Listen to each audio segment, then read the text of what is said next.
You know that I usually don't talk about gruesome cases in this channel. Some of them can be quite depressing. And in this case, I think I will make an exception just because this can help you learn things in our discussion that could eventually save your life in a situation. And I usually show you images and videos and clips of the case that we're going to talk about. But in this case, I just need you to see one screenshot of one video. This is all that you needed to see, and we can address this case just from this one frame of the video that we're going to talk about. The lady that you see here, she was 23 years old, I think 23 or 25 years old, 23 years old, from Ukraine. She had fled the war and she had moved to the United States. She was living in Charlotte in North Carolina, and she boarded that bus at 10:30 p.m. that night. And little did she know that those were going to be her last moments, because the monster sitting right behind her essentially murdered her in cold blood, like out of the blue. I'm not going to give more details about this. That is pretty much not necessary. That the way that the murder was carried, but at the same time, you can see that there were more people there. There were at least 5 people with them in that section of the bus. One thing that I want to address here is maybe we can show another picture. As another picture, we need to address the man, the monster who killed her, had been, let's say, arrested how many times? I lost count, 14 times before. Had been arrested 14 times for other crimes, lesser crimes, and his mother claims that he was schizophrenic. He is schizophrenic. He's detained right now. And we hope that this time they're going to just lock him up for good after what he did. This could have been completely preventable in many ways. I am not an expert in justice systems, but I think that if somebody, you notice that he is hard to redeem. I never want to say that somebody is irredeemable. I think that we should think that every single person has the opportunity to redeem themselves if they show, signs of redeem themselves. But if you see this pattern, then something is really wrong if you let this man into the streets again. And this is what happened in this instance. This completely innocent and unaware woman boarded that bus, and she was murdered because of it, because of nothing else. Now, I want to address something that could be a bit, let's say, uncomfortable for many of you, but that is the lesson that we need to learn. And I was telling people that so many of you already know that I'm from Venezuela. I mentioned that a lot lately because I see that so many of you are confused of where I'm from my accent, etc. I come from Venezuela. And I sometimes joke, I'm not going to joke about that right now, but I sometimes joke that in Venezuela, we Venezuelans are born with some kind of eyes behind our back or the back of our head. Is that we have a sixth sense to be aware of our surroundings, because you know that you need to live like that in Venezuela. Venezuela can be, let's say, safe if you travel to Venezuela. If at some point, I don't advise you to go to travel to Venezuela, but if you do travel to Venezuela, make sure that you are with somebody, a local who knows, which areas can you go at which times, because that will be golden. If you know that, you could be pretty much safe, but I don't respond from that. But we Venezuelans are born into that having to be aware of our surroundings. We were born into a low trust society. That is a fact. And we learned that from a very early age, and that is natural for us. So this is something that I would say, the moment that one addresses that I would have never sat in here on a bus if I saw I'm like that, a guy like this right behind me. No, at least what would I do as a Venezuelan? It's something that we do. I would sit at the far end of the bus so I can have a sight of everyone in the bus. That's simple. I would have sat right here.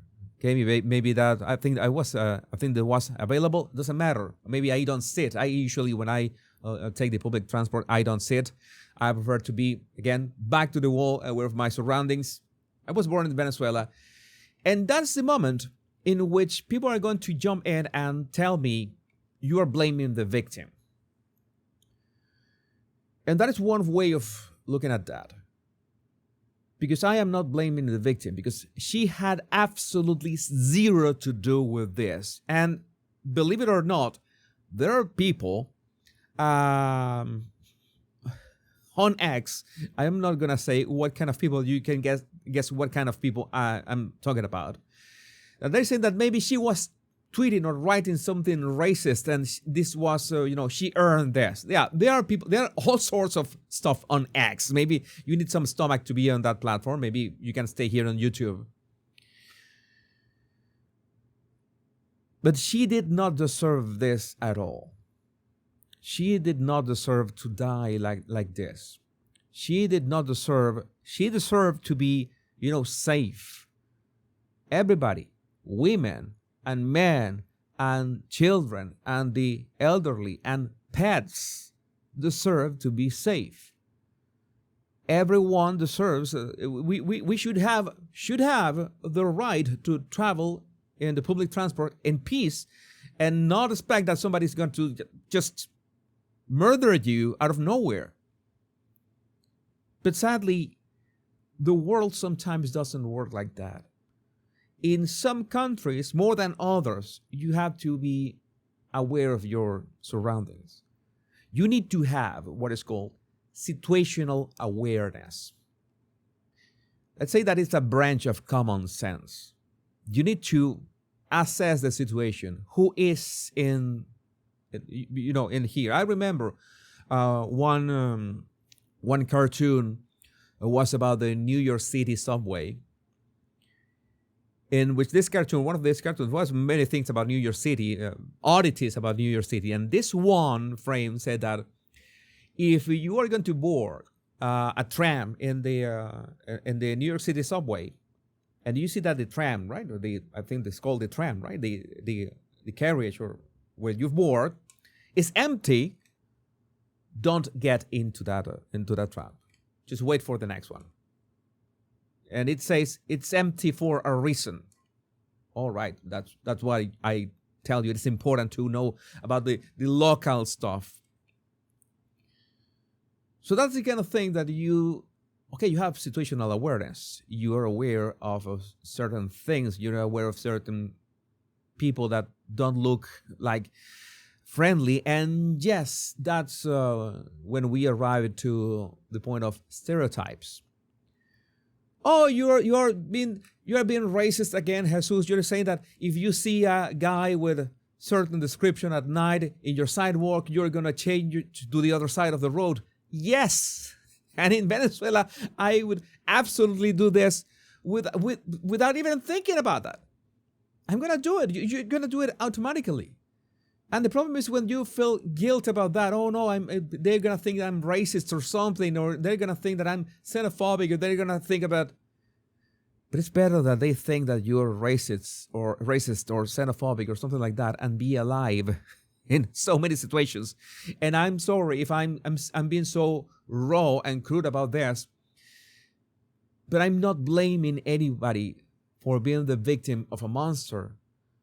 But we all have the responsibility of be aware of what is going on around us and have the common sense that if I go to Chicago, for example, if I visit Chicago, amazing city, by the way, and if I go to neighborhoods at certain time of the night without a proper, people who know what they're doing, I'm asking for trouble. I'm asking for it. I'm being reckless. Or I should have the right to be safe at any neighborhood in Chicago, but that is not the case. I need to understand like the rules of the game depending on which country we're in. Of course, if you're fleeing Ukraine, which is a country in a war, in a literal war, and you go to the United States, you imagine that you will have some kind of that high trust in the United States. But sometimes it's not that simple.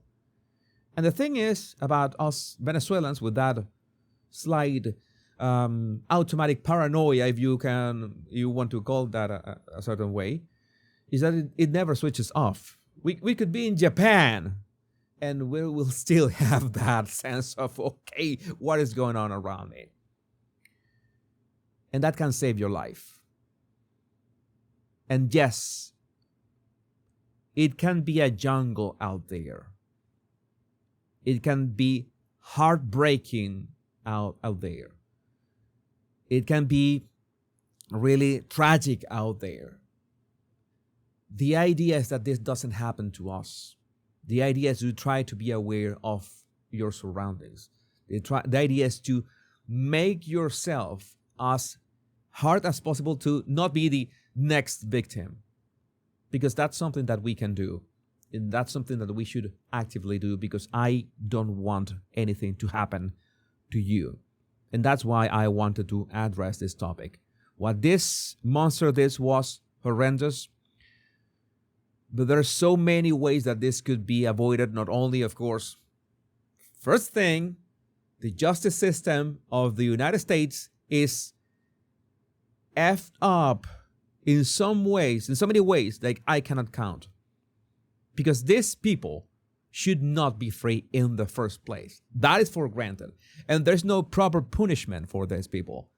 That is something that happens. If there was proper punishment and these people were taken off the street, of course, this would have never happened. That is the first step. That is the first step. Make proper punishment. And if people are crazy, have schizophrenia, then make asylums great again. But in this case, since there is danger on the street, almost sanctioned by the government, and you have to take care of yourself. So please take care of yourself. Check your surroundings. Let me know what you think about this in the comments. My name is Jesus Enrique Rosas. I'm the Body Language Guy. Much love and bliss.